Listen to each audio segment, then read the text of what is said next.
Good morning, everybody. Happy Saturday. Another edition of a great show called Credit Matters. The man to my left, he's the man with all the answers. We'd like to call him Mr. Fix-It when it comes to credit and financial issues. Mr. Rob Goldstein, how are you, sir? Great to be here. I'm doing well. Thank you. Absolutely. And again, my name is Aaron Phillips. I'm just here kind of helping Rob get through these shows and keep things organized, which is my honor and pleasure to do. Now, I want to recap just a little bit for a few minutes, Rob. Last week's show, we talked a lot about credit issues, things people can kind of do to kind of watchdog their own credit. If you could, just in a couple of minutes, let's recap a little bit some of that information, how great the response has been. You've gotten some great responses to that first show that we did, and then we'll move on to some other topics. How's that? That's great. Go for it. Let them know. Let's recap it. Well, first of all, the most important thing is that I'm trying to drive home today, or do it for these shows, is awareness. People are not aware of what their options are. My tagline or my mission statements are basically explore your options. Mm-hmm. And everywhere I go, people always say to me, God, I wish I knew you then, or I wish I knew what my options were before, and then just fill in the blanks.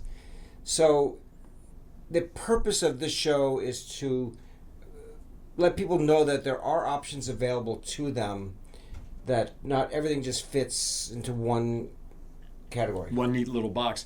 And we talked about this before, last week's show and this morning while we were waiting to do the show, that people always come to you and say, boy, I wish I knew you 5 years ago when.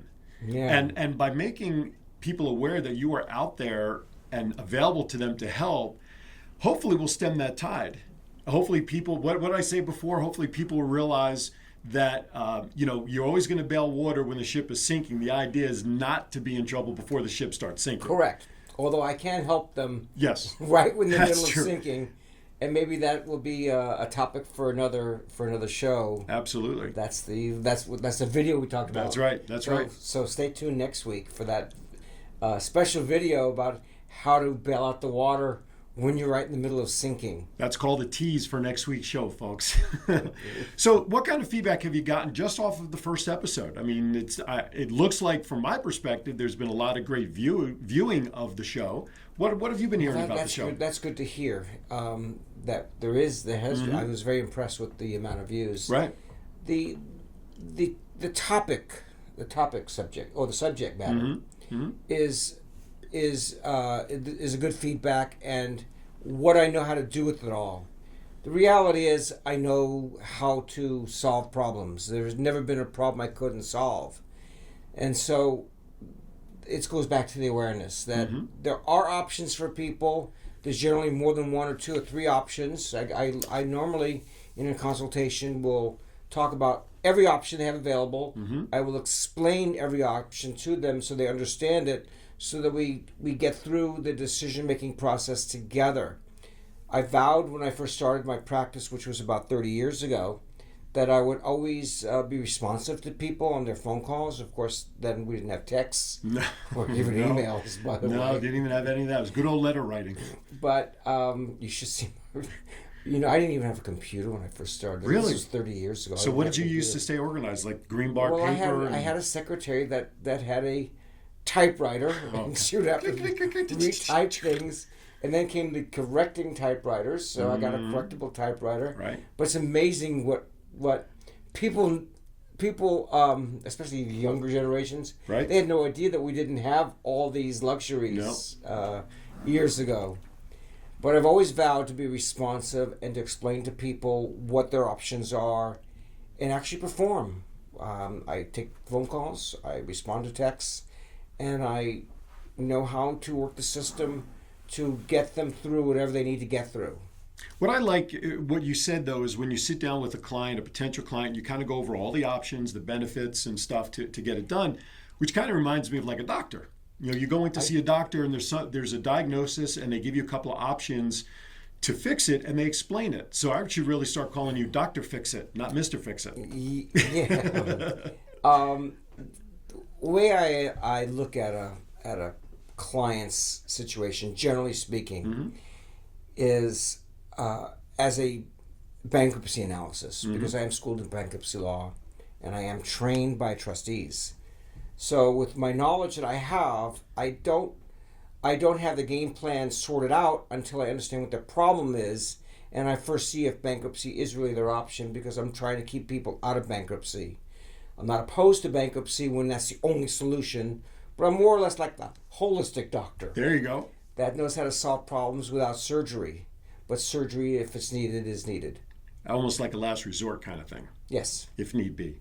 All right, so show number 1 last week was great. You can, of course, find the show on YouTube and as well on Bispot Studios' website and, of course, on Rob's page.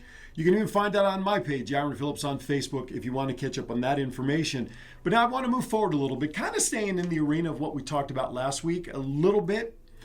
We talked a little bit about banking and banks, and how many people out there with a show of hands, although I can't see you, have found mistakes with banks that people see on their bank statement or they get right? There you go. Everybody in the studio is raising their hand, folks. And so sometimes it's a fight, it's a struggle to get this thing corrected. So let's segue into that. So somebody out there finds a mistake with their bank on their bank statement or whatever. What happens? The first thing I'm going to bring up here is that in the past maybe 10 days, I've had 4 clients, not 4 strangers, 4 clients come back to me with mortgages from one bank that was, the bank sold it, and actually they were all Ocwen, that sold their loans or transferred the loans to another bank called PHH Mortgage. Okay.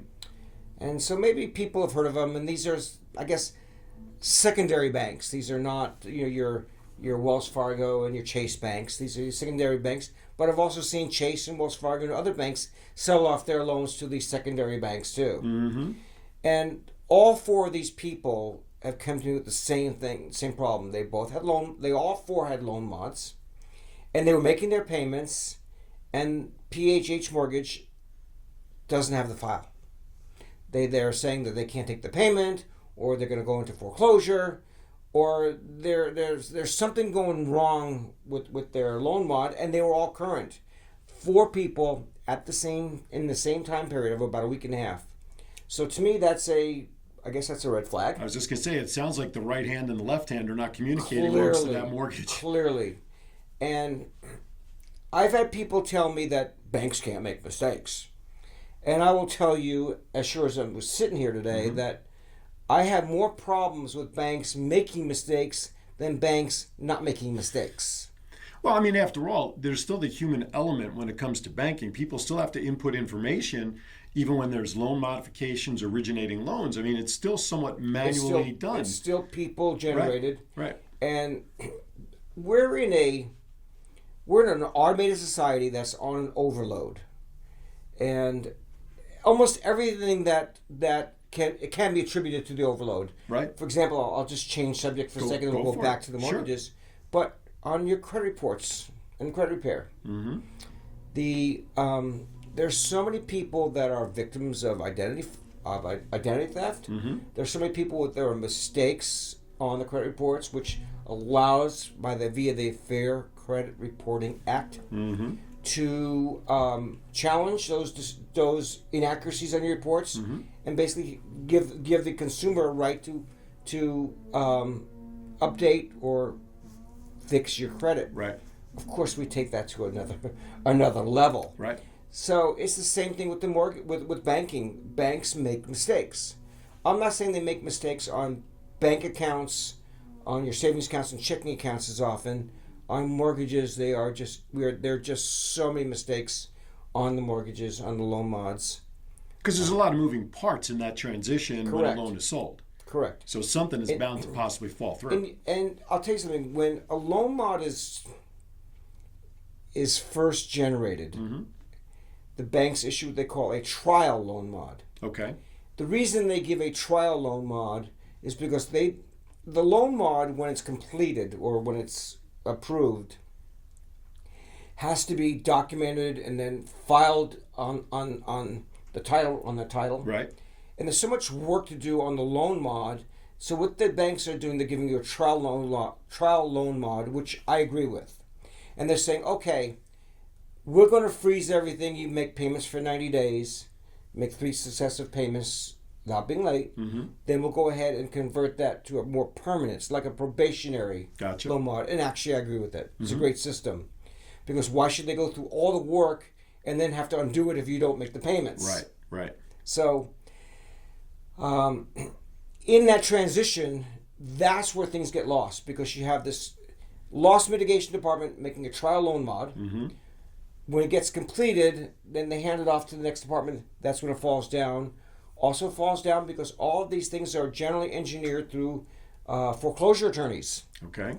And so the foreclosure attorneys aren't the ones dealing with the work. They're the ones maybe processing the foreclosure, but we deal with the loss mitigation department or a loss mitigation person at the law firm. So there's all these different Too many moving hands in the parts. pot. Correct. Too many chefs in the kitchen for that. So when somebody does find an error, what, other than calling you for help, what is there anything that somebody can do on their own, or when they see an error that is big and out of hand, should they, obviously in my opinion, they shouldn't waste time and contact you for help, but give us a scenario there. Most people aren't equipped Okay. to deal with the systems that are in place. I guess you can equate it to being a mechanic. Okay. I'm not equipped to become a mechanic. I bring it to somebody who knows how to Right. fix my car, and hopefully you find the error. reputable, Right. reputable people to fix your car. In my case, my kid is quite good. So it's our knowledge of the system Okay.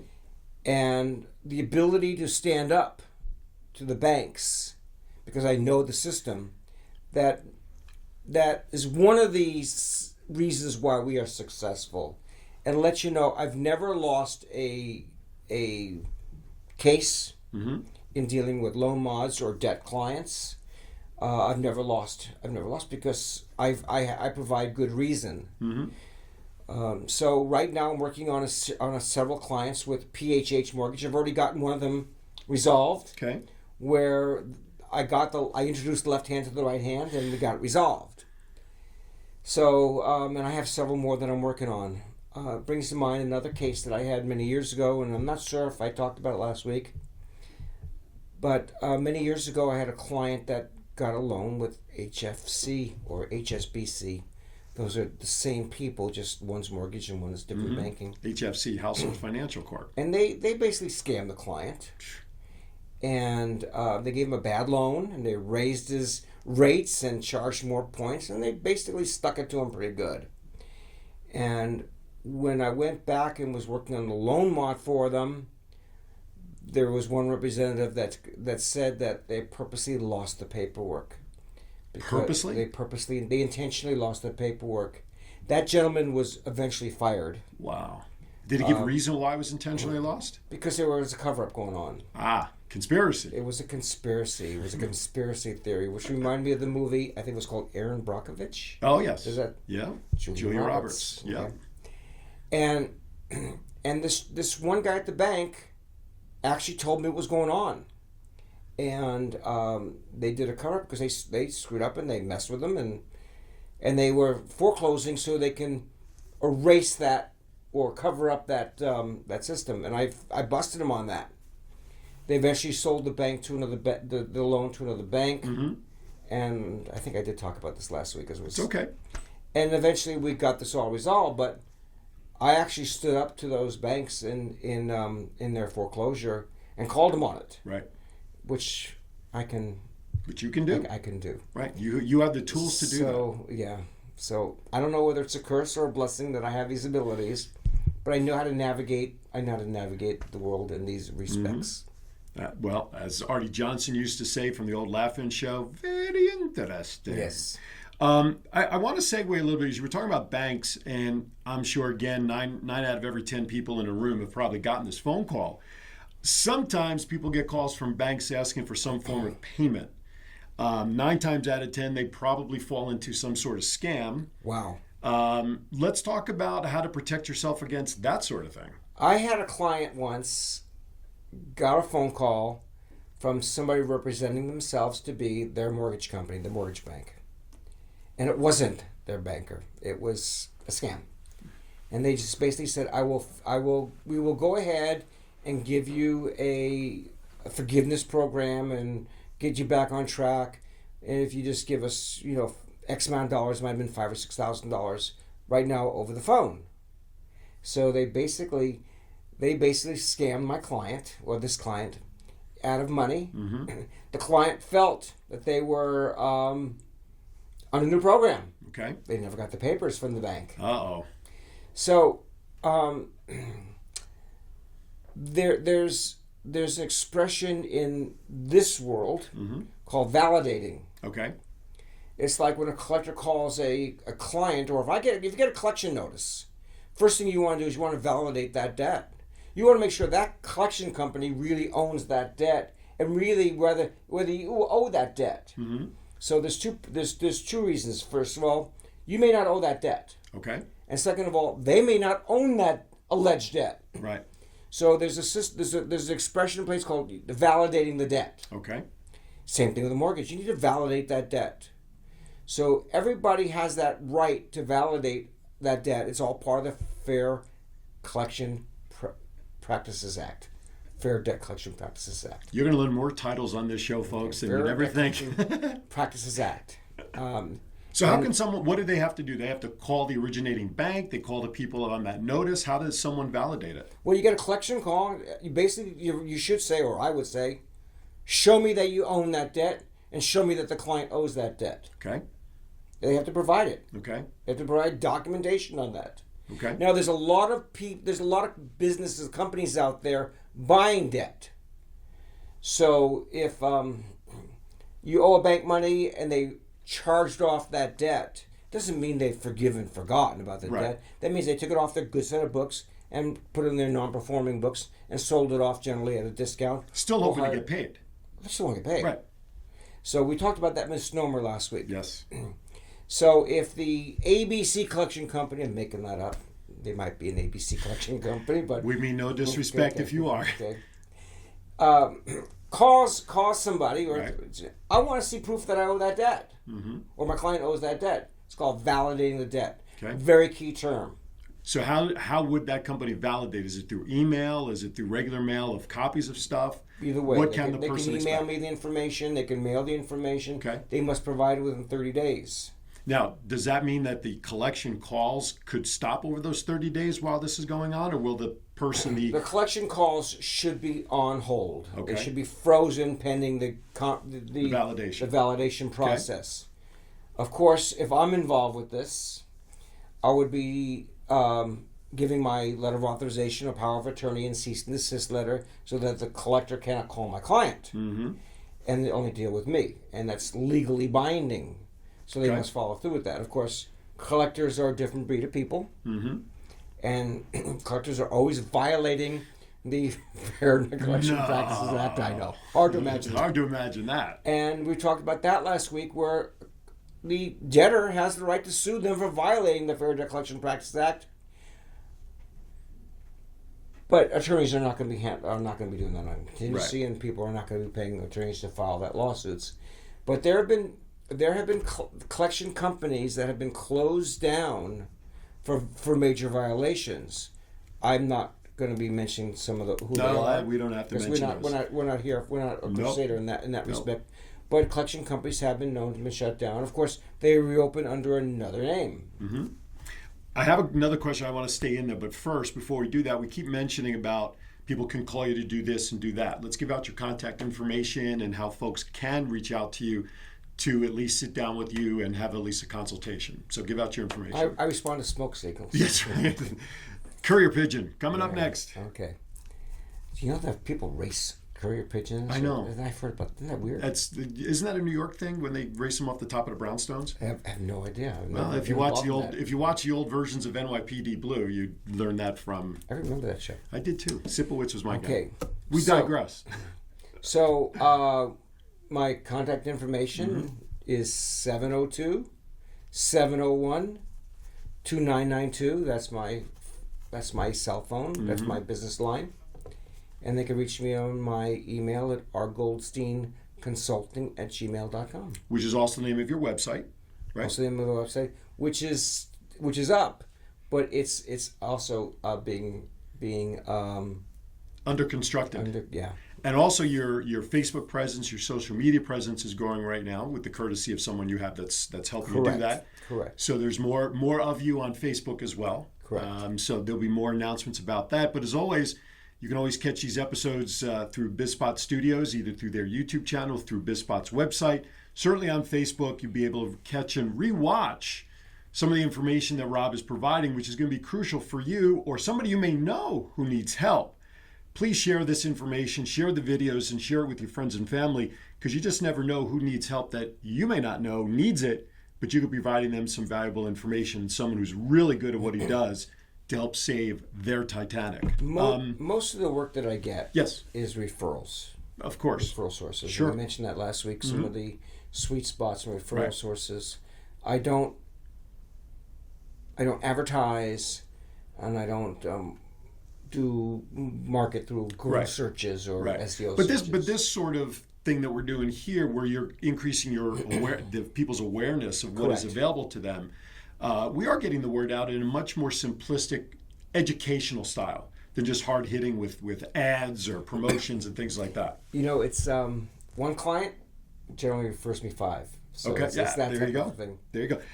That brings a question, not the one I was going to ask. I'll get to that in a second. But of your business, what is the percentage of the number one type of situation you always seem to handle? Like 20% is this, 50% is this. Give us an idea of what the Well, top that has one changed. is. That has changed, and I guess I can answer that in several different ways. Okay. Credit card debt is always going to be out there, and despite the fact that the economy is flourishing, and properties are going up in value, which equates to greater equity in properties, which Right. people can draw money out of. There's a lot of people that are just inundated with credit card debt, and it's easy to do. The credit card companies throw money at you. Yep. Buy the credit cards and become ATM machines for you. And so reducing credit card debt is a bread and butter option project for me. Okay. More lately, over the last few years, I've been dealing with people that are victims of bureaucratic red tape, or now that I have a vets organization, there's an expression called Charlie Foxtrot, Okay. which is an acronym for something else that I Right. probably shouldn't be saying, but the first word is cluster. We'll leave it at that. Those who And there's who know the language that is spoken in the military, And there's you no can figure it out. general in front of cluster. No. So I think unraveling bureaucratic red tape, or people that are caught in clusters, or people are victims of scams and frauds, these are the things that are really that are taking prevalent more today than years before. There are so many scams out there. I could talk about scams over several shows. So Maybe each week we'll just add a scam to the topic each week, because there are so many, and I don't want to talk about scams a whole hour. But maybe each week as we progress, we'll highlight a specific scam of the day. Okay. Kind of thing. How about we do it that way? In the meantime, I'm going to give a word of advice Please, yeah. to people. On your debit cards, have the debit cards in an account where you don't leave a lot of money in. Makes sense. Okay, and then replenish that account on a regular basis. So if you do become a victim of identity theft or get hacked, Right? then the exposure is minimal. Right. Now the banks will reverse all that, and of course you need to go ahead and file reports to all Right. that. But the banks are so accustomed to it that they will reverse it quickly on those things. And if you're a victim of any scam, besides coming to me, file a police report. If somebody has attacked your identity and taken out money on your from your accounts or from your social, got cards from your Social Security, Right. file a police report, Okay. because it's easier to unwind all of that activity with a police report. I've had clients come to me saying, well, my relative took out credit cards in my name, and then they want to get relief from the bank, release from the bank. And the bank won't do it if it's a relative, unless you filed a police report. Right.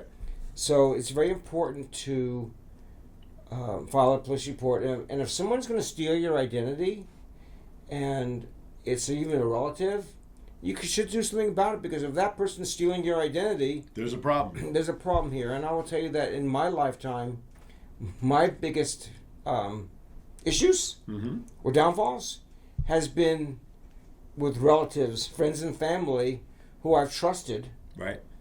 And they're the ones that are prospects of doing that. Trouble. Yeah. So you don't have to be hacked or have identity stolen by somebody you don't know. It can happen by people you do know. I'll share this with you real quickly. 2 weeks ago, my wife and I were sitting at home. I was on my laptop. She gets a notification through her phone, an email, something about money going into a PayPal account. So I logged into the PayPal account of mine. All of a sudden, my laptop is going off like bells and whistles. Lock, lock, lock. It's all locked up. You got to call Microsoft and have them unlock it, yada, yada, yada. And so we followed suit because I couldn't get rid of the alarm that was going on. So at the end of the conversation with this individual, they were actually trying to sell me a package to protect my computer, a VPN package from anywhere from $1,500 to $2,000 before they would release my laptop. So fortunately, I didn't budge. Obviously, I said, it's not going to happen. Release, blah, blah, blah, blah, blah. Well, what ended up happening was that, of course, they flooded my laptop with a lot of garbage that then I had to go to the Geek Squad and get it cleaned out. Correct. So scams don't just have to happen through the phone, through an email notification, which was the case actually with me, where we got something that's like, well, I know this didn't happen because I would get an email notification that money was deposited into my account by a client. Be aware of your surroundings, because stuff can come up electronically. The least place you'd expect would be something like this on your laptop. I think that society is now, we're in a state of looting and pillaging. Mm-hmm. Absolutely. So you have to really be careful. It's awareness to protect yourself. Right. Don't give out your social security number to people. Right. I always advise people to keep a copy of your credit report in your briefcase or whatever you carry, so that if you're applying for something, you can show them your score. Now, yes, a lender has to run your credit. Mm-hmm. But we talked about this last week. Right. I was with my son. He wanted to buy a Chevy truck. Right. True story. Mm-hmm. And they said, well, we have to run the credit in order to see if you can be approved. Mm-hmm. Okay, run it once. They ran it 18 times. Yeah, and every time they run it takes points off the credit score. Yes, so just be careful and be protective of that. And there are Right. places, like if you're going to get an apartment somewhere Mm-hmm. or an office to lease. Right. If you just show them your credit that's relatively current, say, hey, I'm a clean guy. Right. I'm doing this for my own security. You can Mm-hmm. look at it, but you can't have it. Mm-hmm. Then do that. But don't give out your social security number, very easily. I know that there are some sites that are very safe. Mm-hmm. And I think society right now is preaching protection. I want to share something that I recently learned, which I knew but I'd forgotten about when it comes to using websites, that if you're going to do something with a payment or whatever, there are two kinds of URLs, which is the information you type in the bar at the top. There's the encrypted, protected sites, and there's the non-encrypted. And the best sites to go on that are encrypted is you look for the URLs that have the HTTPS : in front of the web address. Okay. Those are the protected websites that will protect you from fraud or somebody mirroring Good point. another page that will get you in trouble. So if you pull up a website that doesn't have the HTTPS, at least on my computer, I get a little message in the URL box that says not encrypted, meaning it's not a safe website to go to. You're right.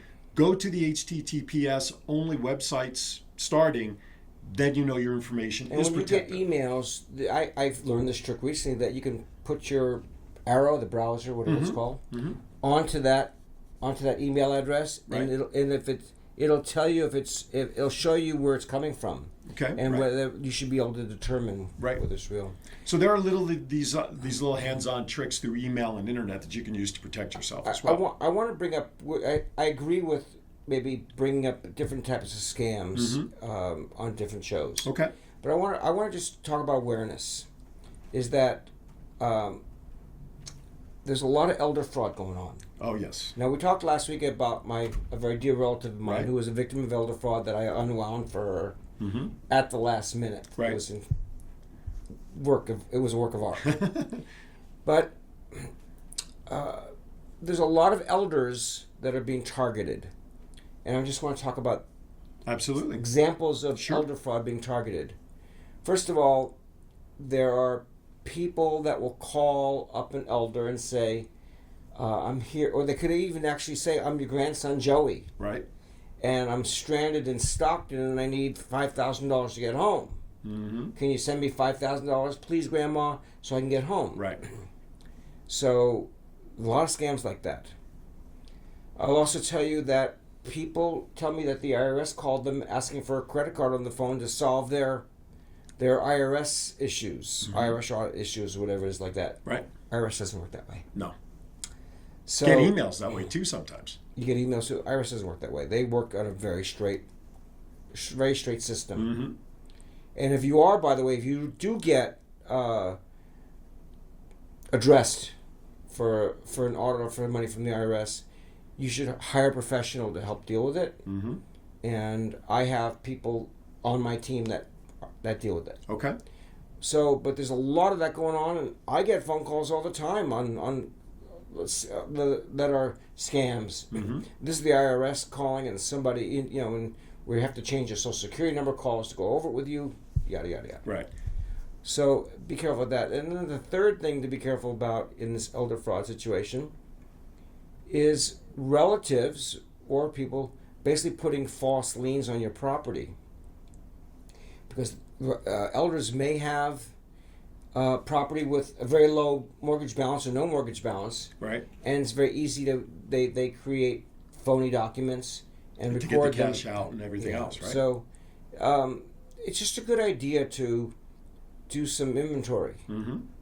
and we're available to do that as well. It's like anything else. Like when you're walking at night and they tell you don't go down a dark alley, know your surroundings. We keep using the word awareness for a reason here, because the more you're attentive to what's going on around you, not only in the digital age, but physically around you, the better off you're going to be on so many different levels. That we're talking about now awareness on the level electronically that perhaps probably the last 30 years, no one's really even thought about until the digital age and internet and all that stuff really started happening, and how these hackers can get your information. It could even be simple things where a Facebook profile gets duplicated to try to garner information and pretend to be you. And I've had that happen. I'm sure many people have had that happen. There are safeguards out there, but you got to know what to do. Awareness. Yeah, that's going to be a key word you're going to hear as an underlying be suspect. theme. Yep. There are so many scammers out there, and I will tell you this, that in Las Vegas, because we are recording here live in Las Vegas, Right. that there are a lot of scammers here. Yep. More than I've seen in other geographical locations. Mm-hmm. Vegas is, in my opinion, along that line, people move here for the reason of trying to make the quick hit. Quick score. They want to go to the casino to try to win millions and millions of dollars or whatever. But the scammers that are out there know that people are moving in from other parts of the country that don't know the fabric of our city, and they're taking advantage of that. And it's unfortunate that people are not aware of that. And again, I'm going to go back to the word awareness, which is what the line theme here is. But yes, Vegas is an area where people are so unaware of what can happen around them. It's unfortunate. And it puts a black eye on Las Vegas. Maybe we should change our name to Credit Awareness. We could do that too, but we're more than just credit. So, but you mentioned the IRS. That's a big one. Getting these phone calls, getting notifications. Of course, the elder community being scammed on many different levels. You mentioned one, and I'll save the rest. Well, in conjunction with, I shouldn't say. I want to just do one more. Let's talk about Social Security and SSN fraud situations. How does that happen, and what are people after in that scenario? Well, they're on their Social Security numbers. Mm-hmm. I mean, they're basically applying for loans and credit cards using your Social Security information. Mm-hmm. And so that goes back to what you said before, and that is not to share your Social Security information with anybody and keep it under lock and key. Which is why there's a lot of these credit report protection companies out there. Okay. That are selling you protection. Now, we talked about last week when we gave out annualcreditreport.com. Yes, right. I like them. They're safe. They're not affiliated with me. They're just a vendor that you use. I use. Mm-hmm.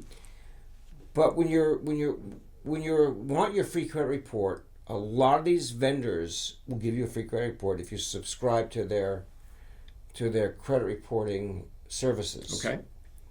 You could do the credit reporting services for a lot less money. Okay. You know, there's actually all your credit cards now. They all come with credit reporting services. Right. At a fraction of the cost. So I'm not here to sell credit reporting services. Mm-hmm. I am here to go over people's credit reports with them and give them suggestions.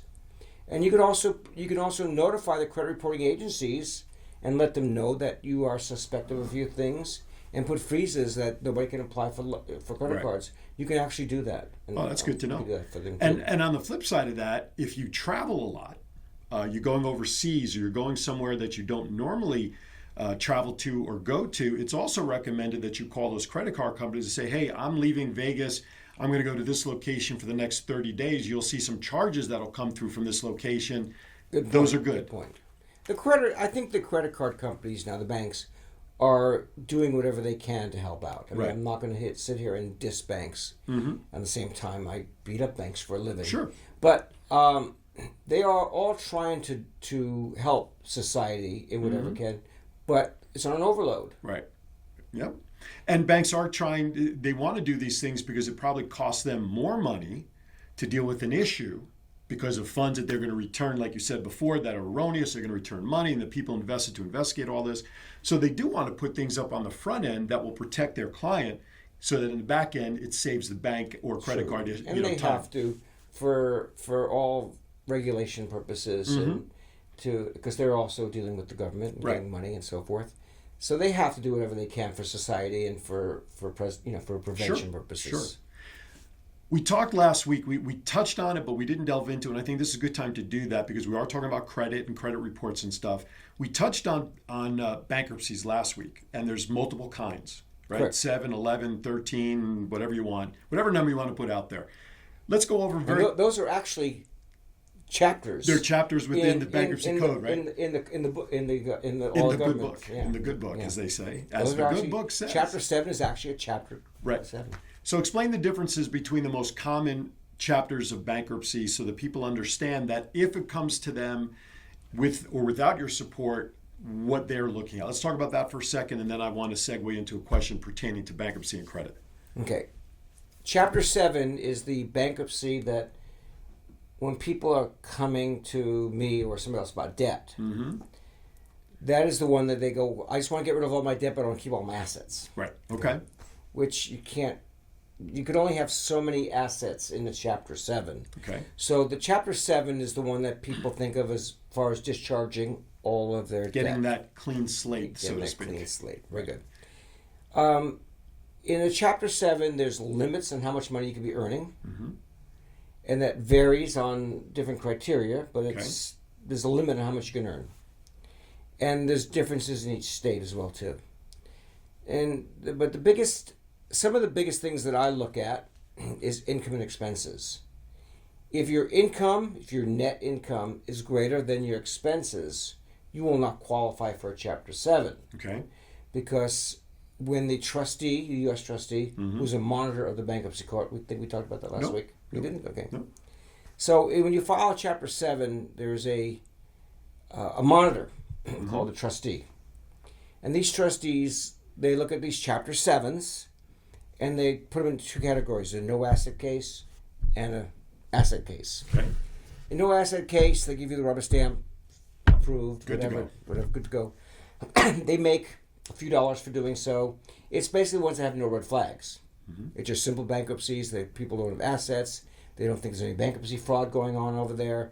They meet the criteria for income and expenses versus assets and liabilities, and they get them in and out. Okay. And that process is probably a 3-month process. The ones that have that red flags or mistakes or not going to fly are the ones that have more income than expenses, or they have assets that are not exempt. So let's talk about the assets that are not exempt. You can own a home and have equity in the home under what they call the homestead exemption. You don't have to file anything. You don't have to record anything. It's an automatic given. Right. Homestead exemption that varies from state to state, It also varies from different situations. So that is, rather than going through all the different scenarios of that, you're allowed to have a certain amount of equity in your home. Not a ton load, unless you live in Florida. There you go. Remember OJ moved to Florida? Right. Back in the day. Don't want to even go there. It's a show for another topic. No, it's a show for maybe another subject. Another show. But then you have, if you don't have a home, or you have a home with no equity in it, and you could keep it, you get a different choice of an exemption called the wild card exemption. Okay. So you can either have a home with a certain amount of equity in it, or you can have a wild card exemption, generally around 25 grand. Okay. Okay. In other words, you can have 25 grand. If you can't have both. Okay. You can't have both. I remember once the owner of the Dallas Cowboys asked, who was that football player? That doesn't matter. Deion Sanders. Deion Sanders. Do you want 10 million? Or do you want 15 million? Right. I want them both. Right. That was a commercial. So you can't have both. Can it be said, though, that maybe someone who's a renter of property may have an easier time of falling into the approved category because if you're a renter, you don't have a house. You don't have right. you don't get that exemption. You right. get the wild card exemption. Okay. So you have to look at the exemptions. Now, if you have rental properties and you have businesses and you have all these different assets, you're not going to qualify for a 7 because you lose those. You are potentially of losing. Gotcha. Those assets. Now, let's take somebody like you or I. Okay. Our asset really is our ability to earn a living. Mm-hmm. We don't have a storefront per se. Right. We don't have inventory. We don't have anything that's really saleable. Mm-hmm. I'd like to sell me. God, anything, please. So call 1-800. No, I'm only kidding. So we don't. We're our business is our hands. Is our hands and our mind tools of the trade. Right. So my business as it is now is not saleable. Because I'm not saleable. Right. Many years ago, I had a larger version of my business that was saleable. Okay. So I wouldn't have been a prospect. But right now, if you're a person that makes a living using your tools of the trade, which is maybe your physical tools, or your hands or your mind, then that is not an asset. Okay. If you have a restaurant, if you have a construction business with caterpillars and earth movers and all those type of things, those are non-exempt assets. So these are things that are being looked at in a 7. Gotcha. If you have a lot of property, you don't fit into a 7. Okay. So a 7, basically, they look at your assets versus your liabilities and your income and your expenses. The old income to debt ratio kind of stuff. Yes. And if your income is greater than your expenses, forget about then you have what they call disposable income. Right. Also, when looking at your expenses, you cannot expense your credit card payments. Okay. Because you're discharging those credit card payments. Right. Okay. So you can't have your cake and eat it too there. Okay. Cars are red flags. Certain cars are red flags. Years and years and years ago, a client came to me when I was working for a bankruptcy attorney, and the trustee was taking the Corvette. It was a Corvette free and clear. Uh-oh. Not exempt. Right. Okay.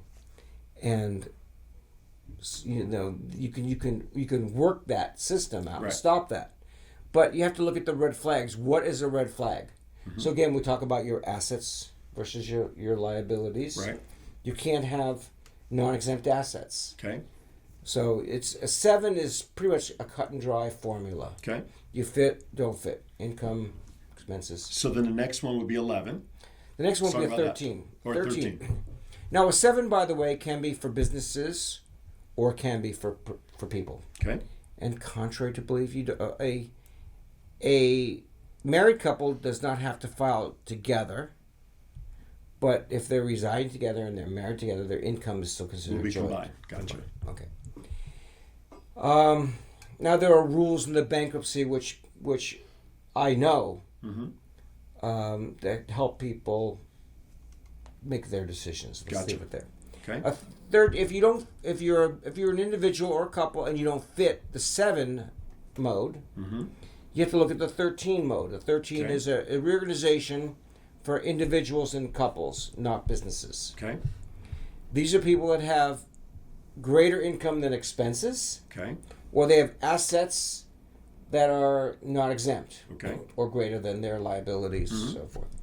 So basically, you would look at these the greater income you have, the Okay. disposable income you have, Right. or the assets you're trying to protect, Okay. or both.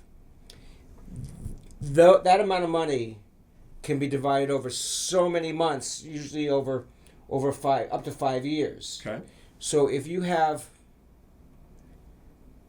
I'll make up a number, you have $2,000 of disposable income each month, Okay. then you're going to have to be factoring in 2,000 times, let's say, 60 months, 5 Okay. years, Mhm. is $120,000 Mhm. that you have to pay to these creditors over those next 5 years, less bankruptcy fees, because the Okay. trustee gets money for it being for. So it for sounds like marketing. it's almost like a payment plan. It's a payment plan that's fixed. Now, if you owe $500,000 in credit card debt, Mhm. and you have $2,000 a month of disposable income and no other asset issues, Okay. okay, if that's the only factor, you basically could pay these creditors $2,000 a month less the bankruptcy fees, the Okay. trustee fees, over 5 years to discharge those debts, which Gotcha. means you're saving money, or you're making money in Right. that transaction, Right. but you're living under a microscope of a bankruptcy. Mhm. Some of the things that I do when I negotiate debt is I say to I'll use these as wedges. Right. We are a bankruptcy office. This is what you're going to get. Let's get you a little bit more and save all the hassle. Okay. Go to the last one, 13, which may not be No, applicable we to just- the personal unless you want, 11. did- So if you want to say something about the 11. 11 is generally thought of as a corporate bankruptcy, Okay. although it can be a personal bankruptcy too. Okay. In other words, if a person has all these properties in their name, Mm-hmm. all their assets in the name, and it's not in entities, Okay. then they can file an 11 either way. Okay. Okay, whether corporation or personally. Okay. And basically, it's the same philosophy as the 13, just way more complicated and way more elaborated. Okay. So there are options, but the best thing is to sit down with somebody who knows how to explain those options, like Rob, Correct.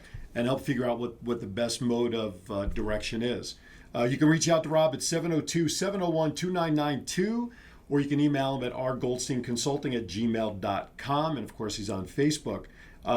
It's worth just to sit down, if nothing else, as a consultation, just to kind of have him give you some direction. We're down about 10 minutes left for this show already. Time goes by when you're having fun. Really? Yeah, well, we have a clock right in front of us. That's helping me to monitor us. Is it ticking? Is it? Well, hopefully it's not a bomb when it's anyway. So I want to end the conversation on bankruptcy today with this question. Bless you. me. See, you Oh, sneeze my on the truth. That's right. We talked earlier. I threw out there when people file bankruptcy the clean slate mentality for Chapter 7. But is it really a clean slate? Let's get rid of that myth. If it is a myth, let's put that into proper perspective in terms of what happens when one files bankruptcy successfully. In a sense, you do have a clean slate, Okay. and you can get credit. Credit card companies will start mailing you solicitations. Secured credit solicitations. Well, actually, most of them. unsecured will start coming too. Okay. These banks will start giving you, because they know that you can't file a Chapter 7 again, Right. and they don't expect you to file the 13 and do a payment plan with them again, which you can do. Mhm. But Okay. you can't only file a 7 once every It's 6 like years. okay, I was going to say, I know there's a time limit. So you will get solicitations. I would say mortgages will start to become available to you in probably a year and a half, Okay. and they will get better. So the answer is time will heal that wound. There you go. It's a good way to put it. Okay, and it does get not overlooked. It does get forgiven. It Okay. does get Okay. You can get past it all, Okay. and you can rebuild your credit. Slowly, Yes, but you can rebuild. but you can rebuild, but it takes time. Like you 7 said is before. not the end of the earth. Right. Now remember, I'm the antithesis of a bankruptcy guy. Right. I try to do workouts for people Right. Before they do bankruptcy. That's my.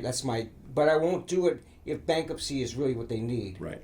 Having said that, you can reconstruct your life after bankruptcy. You can get secured credit cards or get those high interest rate credit cards and start building. You can go to a car dealership and get a car loan that you might buy a $10,000 car for $12,000. Right. Because they got you. Right. And they may require you to put a couple $1,000s or a few $1,000s down, and they may charge you 12, 15, or 18% interest. Right. But it's part of the rebuilding process, Sure. and certainly it's worth it as well. Right. The question there is the few battles worth fighting to win the war at the end, and the war being reestablishing your credit. Correct. And getting that stuff organized. Remember, Rob is here to really help you before you have to think about bankruptcy, but if bankruptcy is a last resort, sort of, Rob is still there in your corner to negotiate and represent you the best way possible to get the most favorable result for you as his client. 702-701-2992 is his number. That's 702-701-2992. Or you can email him at rgoldsteinconsulting@gmail.com. I want to spend the last few minutes talking about next week's show a little bit because I think it's a nice segue from what we've been talking about, because now people have debt, but yet they're still thinking about retirement.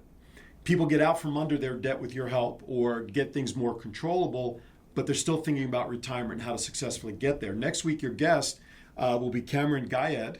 Talk about Cameron and what he does. Well, I mentioned last week that of my referral sources. Right. Bankruptcy attorneys, divorce attorneys, CPAs, and I also told you financial planners, wealth builders.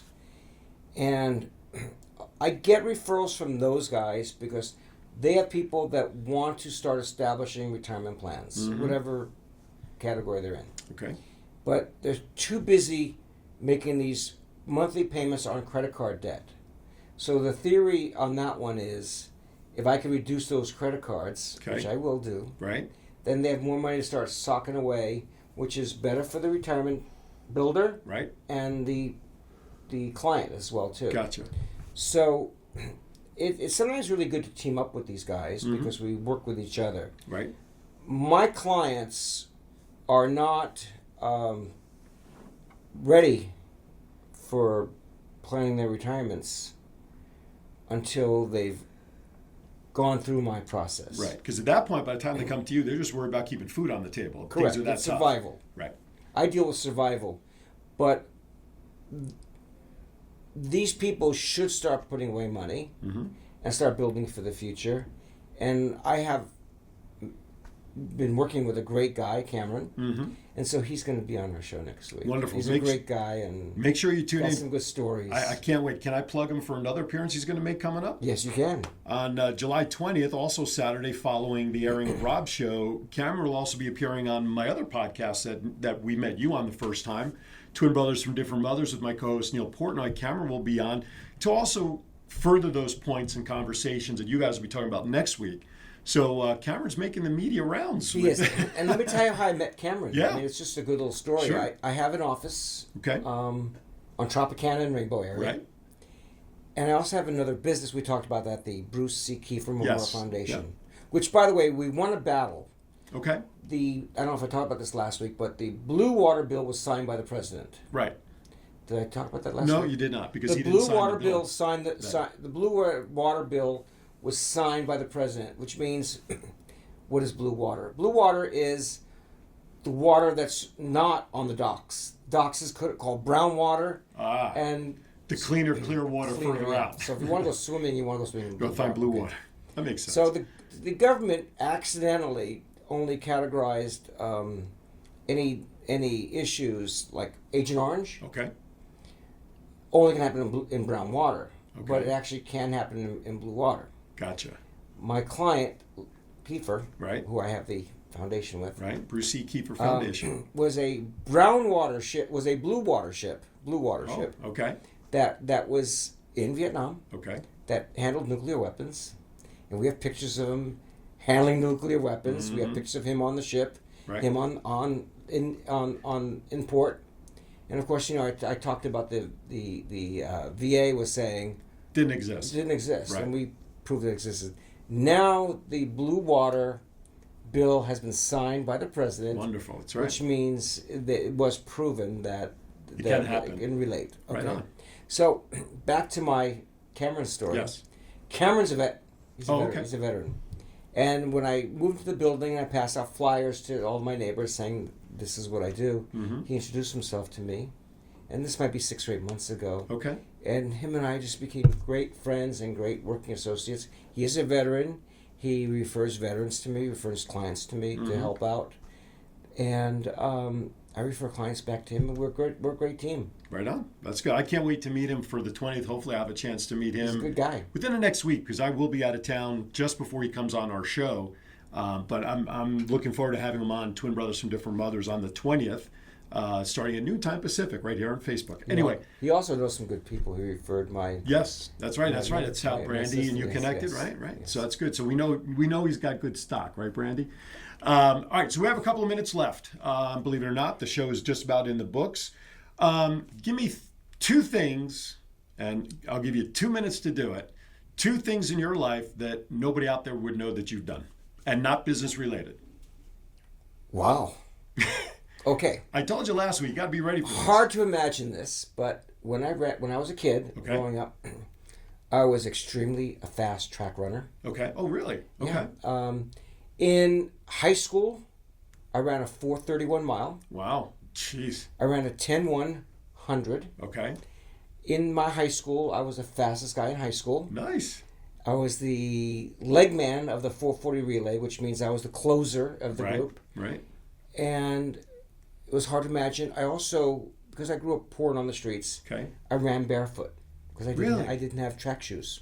I ran barefoot. Wow. So I was the original barefoot runner, like those guys from Kenya. Right, exactly. They took after you. And I will tell you that in 1971, Okay. I tried out for the Olympics. Really? Yeah. Okay. Now, I was a lot thinner. It was a different time back And I then. think I ran so fast because I never wanted to get caught because I didn't want to get beat up or something. Gotcha. But I tried out for the Olympics, true story. And I made it to the Southern California Regionals, true story. Okay. I got beat in the 100 Okay. by at Pierce College. This Okay. was where they hold the regionals. Right. I had a sponsor who was a movie producer. Okay. And I got beat in the finals there in the 10-1, in the 100. It seemed to me that it was like an eternity that I lost by, but it wasn't that far. But Right. I'd never gotten beaten. Right. The guy who beat me, his name is Lance Babb. Okay. He came in, who did make it to the Olympics, and he came in 4th in the Olympics. Wow.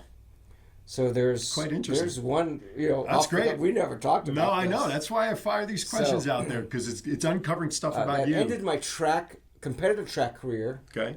And until I also coached youth baseball for 15 years. Okay.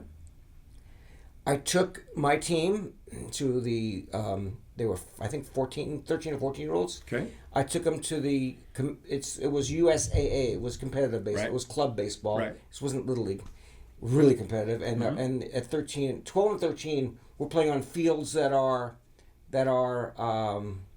major league size fields. Gotcha. Oh, okay. Right. Major league size fields. We went to that World Series. Okay. And we came in 29th in the country out of about 5,000 teams. Nice. Nice. I had a stellar team, and after that, when my son went to high school, I wound up coaching high school ball during the summer and winter. I took that same core, Right. and I picked up kids from South Orange County that also went to other private schools, Right. Private high schools, and I coached them. And I had an all-star team that was incredible at the high school level, and we played the team that won the major high school championship, the highest level of championship in high school. Mm-hmm. We destroyed them in a summer ball team. I had a really loaded team, and a lot of those kids went on to play professional sports. Right on. The things you don't know about people unless you ask. So, sir, this show is in the books.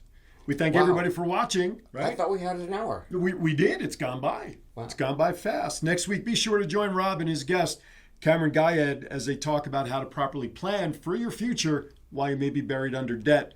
My name is Aaron Phillips, and it's my pleasure to sit in and work with Rob R. GoldsteinConsulting.com. Give him a call at 702-701-2992. Try to get to him before your Titanic actually starts taking on water, but he will help you, as I like to call him now, Dr. Fix-It. No more Mr. Fix-It, Dr. Fix-It. Continue to join us every Saturday right here, 9 a.m. through BizBot Studios. We thank you for tuning in. We'll see you next week right here on Credit Matters.